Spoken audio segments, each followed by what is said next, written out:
Come on, put those hands together and tell God thank you.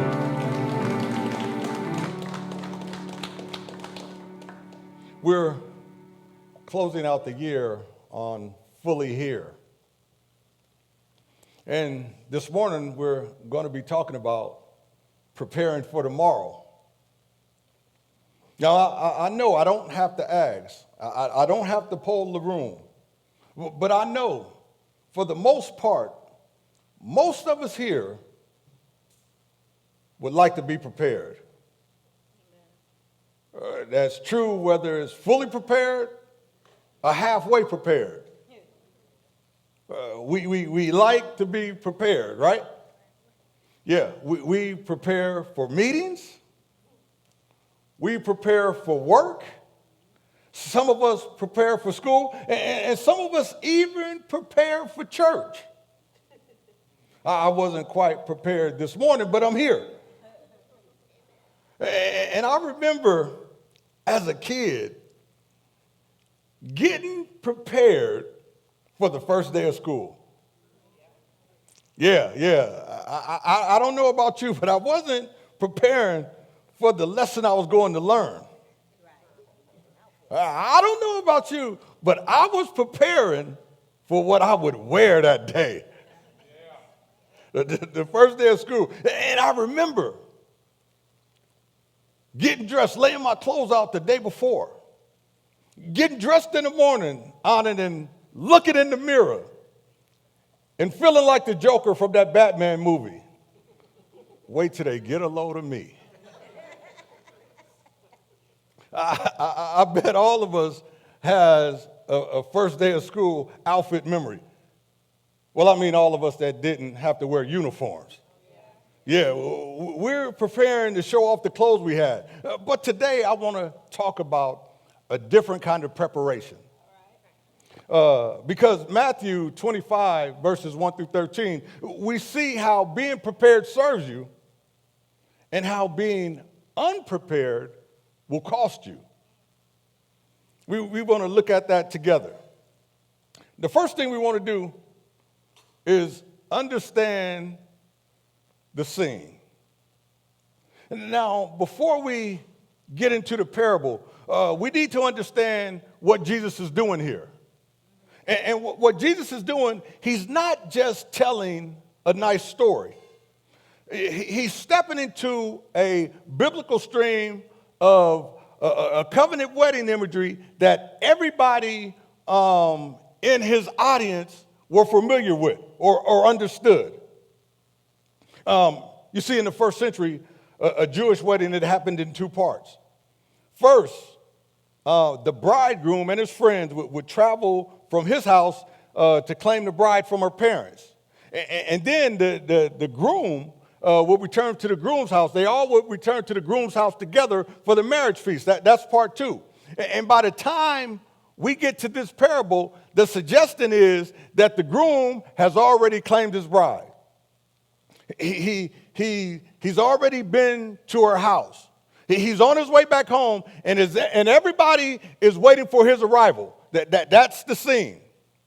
Now, these virgins, let me be clear about who they are, these virgins.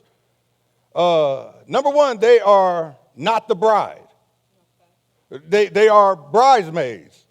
They are attendants. They are unmarried young women whose job it was to wait for the groom with their lamps or torches so they could join the wedding procession and escort him to the feast. And the issue here is readiness and role. Readiness and role. And Jesus explicitly identifies himself as the bridegroom. Back in Matthew 9:15. He said it plainly. So when the bridegroom arrives in chapter 25, this is not just a wedding story. It is a story about the return of Jesus. This is about the second coming. This is about the final day. And 10 people are waiting. Now, I need to slow down here. Because before we talk about the oil, I want to talk about the weight. Before I talk about the oil, I want to talk about the weight. The text says that the bridegroom was a long time coming. Was a long time coming, a long time. And I need somebody in here to hear that this morning, because some of you have been waiting on God for something for a long time. And the wait has been so long that it doesn't feel like a wait anymore. In fact, it feels like silence. It feels like you've been forgotten. It feels like you're not on God's radar. It feels like everybody else has got their answer, but somehow your request got lost, left alone, and you're left dealing with it alone. Can I be honest with you this morning? I don't even know why I asked, could I be? Because I am going to be. I'm not preaching this from a distance. Yeah, I'm in a season right now where I feel like God has been delayed on something I asked him for. Not last year, not 6 months ago, but right now, this minute. And I tell you what happened. I started to drift. Not drift away from the church. Not drift away from preaching, but inside, quietly, my oil was getting low. The weight was wearing me down. And I was handling it alone, because that's what you do when you're a pastor. That's what you do when you're a pastor. You hold everybody else's weight and you figure out what to do with yours last. But God, he didn't send me an angel. No, he sent me a brother. I sat down with Pastor Kyle, and he helped me find some hope. And notice what he did. He didn't fix it because he couldn't. The situation hasn't changed. My request is still out there. God hasn't answered yet. But Pastor Kyle helped me find my way back to the source. He couldn't fill my lamp, but he helped me remember where the oil comes from. And that's what I want you to hear about in the wait this morning. The bridegroom being delayed is not the bridegroom being absent.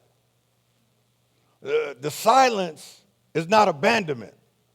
The long wait is not evidence that God forgot your name. He knows your name. He knew you before you were born, and he knows it right now, and the delay is not denial.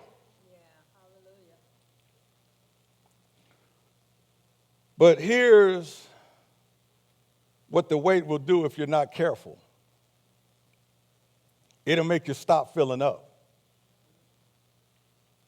It'll make you say, what's the point of praying? He's not answering. It'll make you drift. Quietly, slowly. Until the cry comes and you reach for your lamp and you realize that you run out of oil somewhere in the middle of the waiting. You see, the wait is not the problem. Drifting during the wait is the problem. So what do you do when, what do you do in the long wait? How do you handle the long wait? Well, we do what Jesus did in Gethsemane. You stay on your knees. You stay connected. You find your Pastor Kyle, somebody who will sit with you in the dark and help you find hope when you can.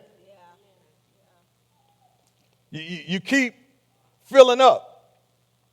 Even when it feels like nobody's coming, you keep filling up. Because he's coming. The bridegroom is not late. He's on his way. And he's like Big Mama used to say, he may not show up when you want him to, but he's always on time. Y'all do know who Big Mama is, don't you? For all y'all who need translation, that's Grandmama. And when he arrives, you want your lamp to be burning. Now, here's what's interesting about this parable. Here's what's interesting about this parable. From the outside, all 10 of these women looked identical. In other words, every single one of them had a lamp. In other words, every single one of them expected the bridegroom. In other words, every single one of them fell asleep in the waiting. Every single one of them woke up when the cry came. Watch this. They all looked connected to kingdom community. They're all in the same place. They're all holding the same thing, and they're all waiting for the same person. And if you had taken a picture of them while they slept, I don't think you could tell the difference one from the other. But the text says 5 were wise and 5 were foolish. And the difference wasn't their location. The difference wasn't their appearance. The difference wasn't their intention. The difference was the oil. The difference was the oil. Now, you may be asking, what is the oil? What is the oil? Well, some scholars say the oil is faith. Some scholars say the oil is the Holy Spirit. So some scholars say the oil is perseverance. Some say it's authentic discipleship. And some even suggest that the oil represents the word of God, that spiritual fuel that keeps your lamp burning when the lights go out, when the night is long. And honestly, I won't argue with none of them. I'll say, or I think it's all of those things together. The oil is the genuine, personal, cultivated, can't fake it forever, spiritual readiness that comes from a real relationship with God. And Charlie, here's the tension in the text. Preparedness cannot be borrowed at the last minute. Oh, that didn't land right. Preparedness can't be borrowed at the last minute. The foolish version said to the wise one, give us some of your oil. And the wise one said, no. Did you notice that it said no, period? No, period? Did you know no was a complete sentence? They said no. There may not be enough for both of us. Now, I know that no sounds harsh, but they're not being selfish. They're being honest. They're being honest. You can't borrow oil. Let me see if I can make it plain. Mama's oil won't work. Pastor's oil won't work. Your church attendance won't work. Your grandmother's prayers, I know she prayed, but when it comes down to it, they won't work.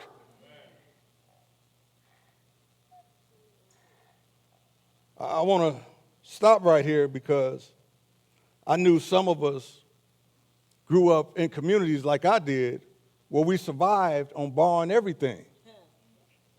Borrowed hope, borrowed stability, borrowed time, and sharing resources just to make it through the week. And that's good. Community is good. Sharing is good. But there's one thing the community cannot redistribute for you. And that is relationship cannot be transferred. The oil isn't just a resource you store in a jar. The oil is the residue of a life lived with God. It accumulates through prayer. It accumulates through the word.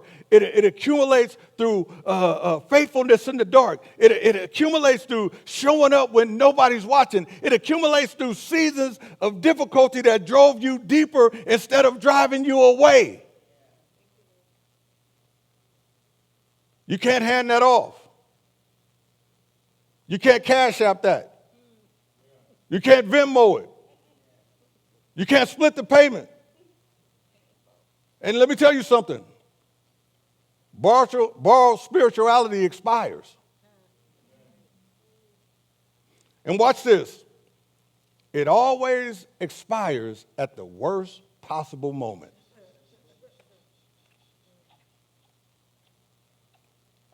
Now I need you to notice something else here in the text.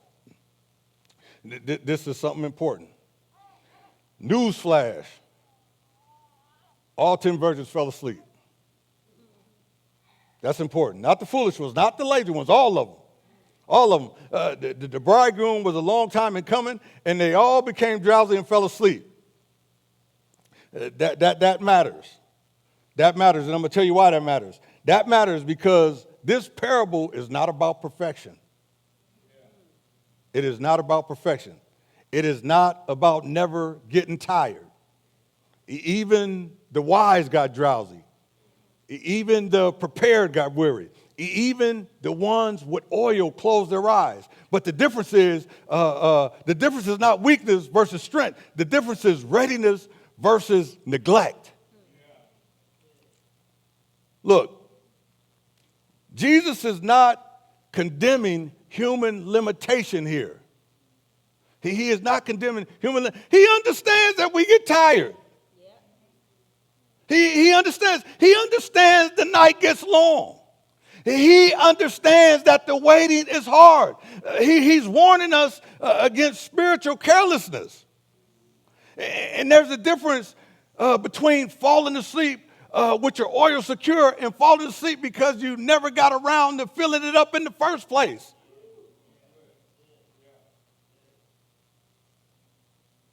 We know exhaustion. Our people are tired. Some of us are working 2 jobs. Some of us are raising kids along. Some of us are grieving. Some of us are grinding. Some of us are surviving. And Jesus is not here pointing the finger at tired people and condemning them. He's standing here warning people who have been meaning to fill up. Watch this. But kept putting it off. And then when the cry comes, there's no more time. Now, I need you to see something in this text that we almost skip over. The cry didn't come at noon. It didn't come in the morning where everybody was fresh and alert and ready. Well, most of us are fresh and alert and ready in the morning. It didn't come at a convenient time. It didn't come when people were ready, awake, and watching. At midnight, the cry rang out. Midnight. And I don't know about you, but in every case that I know, it seems like midnight is when it's the blackest out. Midnight is when it's the darkest. The hour when the most unexpected hour, the darkest hour, the hour when the whole world is asleep. And silence is so thick you can feel it at midnight. And I need somebody here to understand what midnight looks like. Because midnight is not just a time on the clock. Midnight is a season. Midnight is when the diagnosis come back and it's not good. Midnight is when the relationships end and you didn't see it coming. Midnight is when the job is gone and the bills are still there. Midnight is when you bury somebody and you wasn't ready to bury. Midnight is the darkest time of your life. It's almost hopeless. Not all the way gone, but close enough where you can feel it. Close enough that you're not sure that you can hang on to the morning. That's what midnight looks like. I sat with enough of you to know. I've gotten enough phone calls at the wrong hour to know midnight is real. Yeah. Midnight is real. And you know what else? It's dark. Yeah. It's dark. And Jesus is saying that's exactly when the cry is going to come. That's exactly when the cry, not when you're comfortable, not when you're strong, not when everything is going right and faith is easy. It's coming when it's darkest. And it's always darkest at midnight. Here's what that means for your oil. It means that you cannot wait till midnight to start filling up. Because when the cry comes, and it will come, you won't have time to go looking for oil. You won't have time to get it right. You won't have time to build what you should have been building all along. The midnight hour will expose what the daylight hours have concealed. And here's what I want you to know about midnight. I watch some people hit midnight and fall apart. I watch others hit midnight and hold on. And the difference, the only difference is hope. Hope is what keeps you holding on when the darkness is that thick. Not optimism, not positive thinking, not pulling yourself up by your bootstraps. Hope. Biblical hope, the kind that is anchored in something bigger than your circumstances. That kind says, I don't know how this is going to end, but I'm holding on to the ending. That kind says the bridegroom is coming, and no amount of darkness can stop his arrival. So let me ask you something. What are you anchoring your hope in right now? Because when midnight comes, and it will come, your anchor is everything. Yeah. That's what keeps your lamp burning. When everything around you says quit, that what keeps you from drifting when the wait gets long and the night gets dark. Hope doesn't deny the midnight. Hope survives it. And the people who walked through that door, these wise virgins, they didn't walk through because they were stronger. They walked through because midnight came and their lamps were still burning. Keep your lamp burning because the cry is coming, and you want to be ready when it comes. Here's the bridegroom. Yeah. Come out to meet him. And then the hardest line in the parable drops. I don't know you. I don't know you. Not I don't know you, but you failed. Not I don't know you, but you stumbled. I don't know you.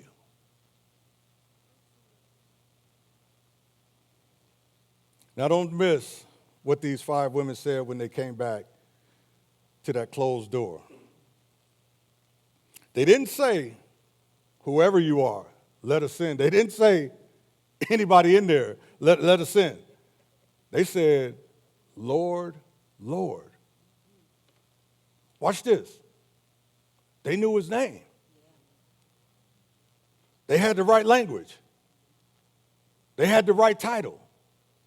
They had the right vocabulary. They grew up around this. They knew how it was supposed to go. And he said, I don't know you. Sometimes we can feel privileged when we're born into this.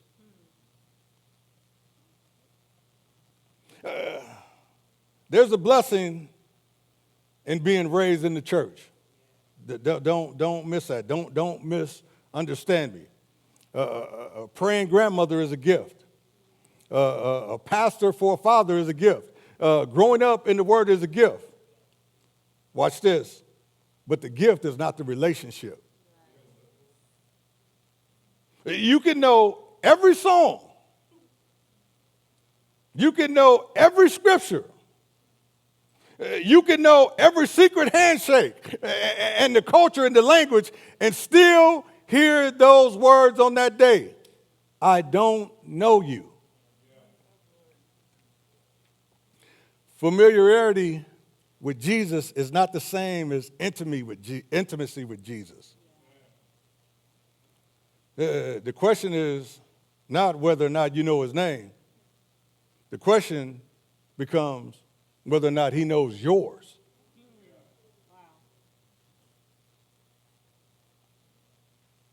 The issue underneath the lamps is not competence. It's relationship. The door wasn't shut because they ran out of oil. The door was shut because the bridegroom didn't know them. Let me see if I can make this plain. Preparation isn't about having the right stuff. Watch this. It's about knowing the right person.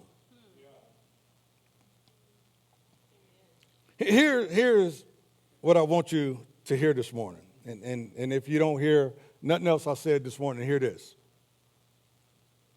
Being prepared is not just a skill. It's a personality trait we should all desire. A prepared person is someone who is not always surprised by the outcome. They don't panic when the storm comes because they've already thought through the storm. They don't scramble when the test comes because they already put in the work. They don't freeze when the crisis hits because they've already decided what they stand on. So here's my ask for you this week. This is practical and you can do this. One thing.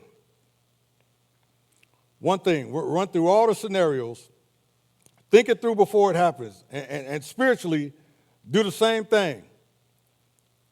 And fill up before the cry comes.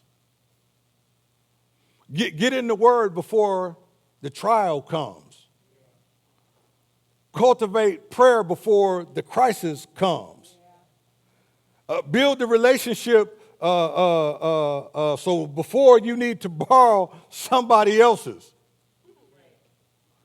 Because one thing's for sure, if you always prepare for the worst, when the worst happens, you won't be surprised. I need you to see something that I almost missed in this parable. That is, the foolish virgins didn't give up. I want you to notice that. They didn't throw their lamps down and walk away. They didn't say forget it. They didn't quit. They went to go get oil. They finally decided to get serious. They went to go get oil. They finally decided to do what they should have done all along. They got up because they wanted to fix it. But here's what the text says. When they're on their way to buy the oil, the bridegroom arrived. The bridegroom arrived while they were gone. While they were finally getting it together, he came. When they were on their way to get it right, the door opened. While they were running to catch up, the feast began, and the door was shut. They came back, they knocked, and they said, Lord, Lord, open the door for us. And he said, I don't know you. Not because they didn't try, not because they didn't mean it, but because the moment had passed. The door was shut, and no amount of effort after the fact could open what already had been closed. Listen, almost prepared is not prepared. Almost ready is not ready. Like the youngsters, you know what the youngsters say about used to be. Used to be is like never was. And here's what almost cost you. I'm not just talking about eternity. I'm talking about right now. Because while the foolish virgins were out looking for oil, do you know what was happening inside? The feast. Community. Shared relationships. The table was full. People were together. They were celebrating. They were belonging. They were known, and they missed it. Not just the future. They missed the right now.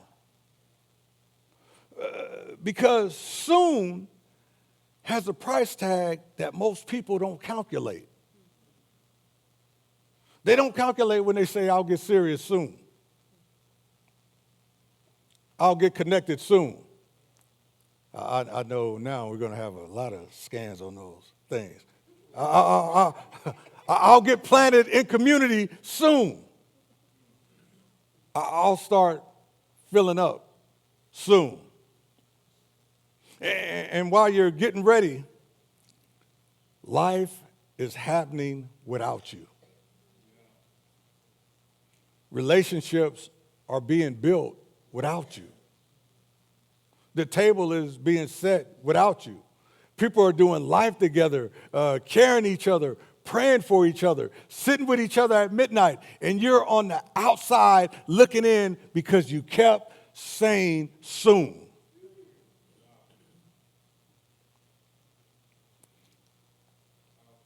Community is not a bonus feature of a life with Jesus. Community is part of the oil.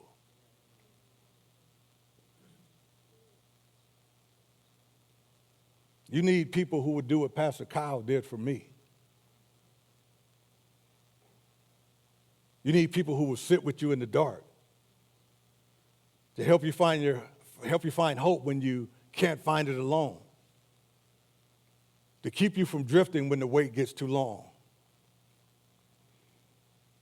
Because you can't borrow that at the last minute either. Those relationships, they take time.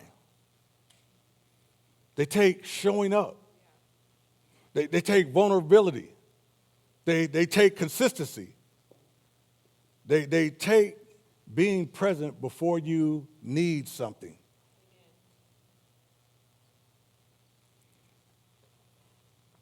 You can't manufacture in a moment what only grows over time. So I'm urging you, don't wait until the cry comes to get connected.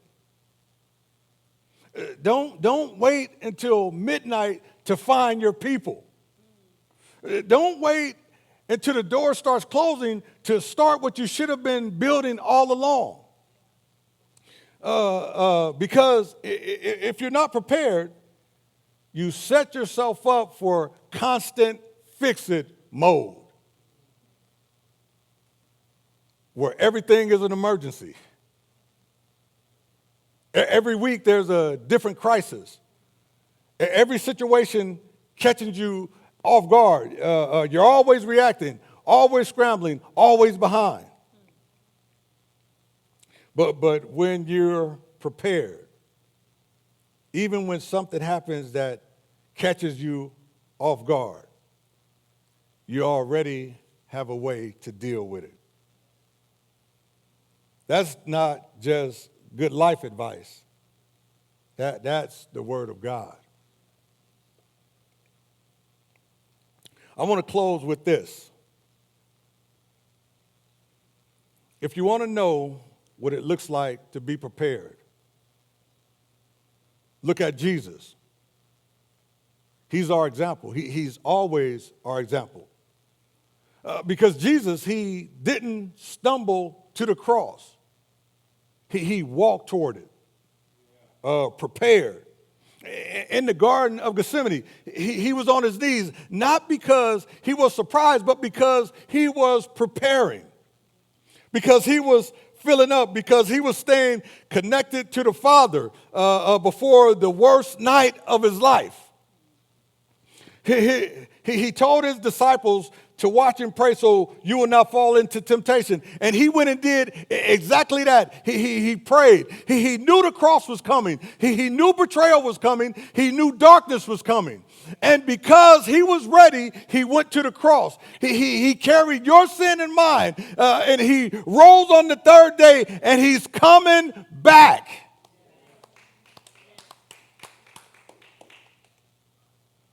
The first time he came as a lawyer.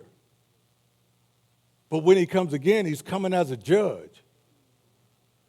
The first time he came as a lamb. But when he comes again, he's coming as a lion. The first time he came, nobody knew who he was. He was riding a donkey, but when he comes again, he'll be riding the white horse. The first time he came, nobody knew who he was. But when he comes again, every knee will bow and every tongue will confess that Jesus Christ is King of Kings to the glory of God the Father. He's coming back. And the question is not whether he's coming. The question is, will you be ready? The door will open for those of us that have a relationship with him. And then the door will close. So don't wait till the cry comes to start filling up. Don't wait till the door is shut to start preparing. Don't wait till it's too late to build the relationship. Stay ready. Stay ready. Stay ready. Because one thing's for sure. If you stay ready, you won't have to get ready.